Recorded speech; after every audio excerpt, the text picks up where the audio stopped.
નમસ્કાર. દિલથી આભાર માનું છું મારા વાલા રાજકોટ વાસીઓ.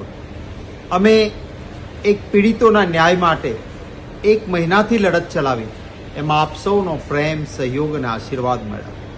આજે માસિક તિથિ નિમિત્તે અમે અપીલ કરી હતી કે રાજકોટ વાસીઓ, આપ અડધો દિવસ રાજકોટ બંધ રાખો, મૃતકોને શ્રદ્ધાંજલિ અર્પણ કરો અને પરિવારો ઉપર જે દુઃખ આવી પડ્યું છે એમાં મદદરૂપ બનો.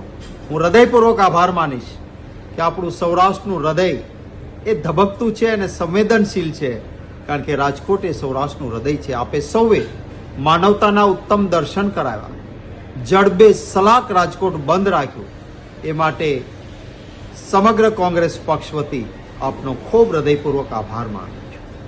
શૈક્ષણિક સંસ્થાઓએ સામે ચાલીને કહ્યું કે અડધો દિવસ અમે પણ શ્રદ્ધાસુમન સમર્પિત કરીને બંધમાં જોડાઈશું.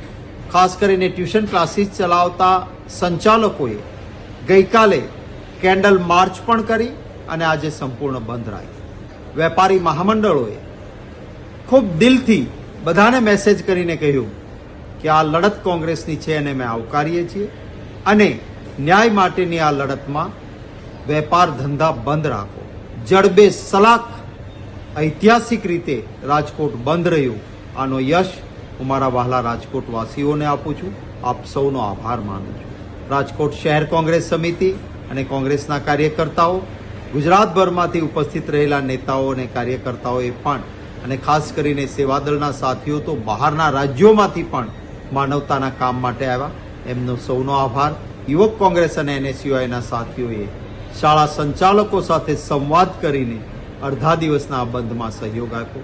સૌનો આભાર માનું છું. ન્યાય માટેની આ લડત, એ લડતના પરિણામ સુધી પહોંચાય એ માટે આપણે સૌએ પ્રયત્ન કરવો પડશે.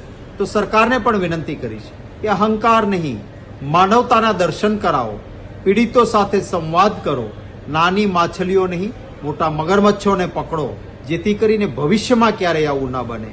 સરકાર પણ આ બાબત જરૂર યોગ્ય પ્રતિસાદ સકારાત્મક આપે એવી આશા રાખું છું. ફરી વખત રાજકોટવાસીઓ, આપે જે પ્રેમ આપ્યો છે, જે ન્યાયની લડતમાં બંધને જડબે સલાક બંધ બનાવ્યું છે, એ માટે આપ સૌનો ખૂબ આભાર.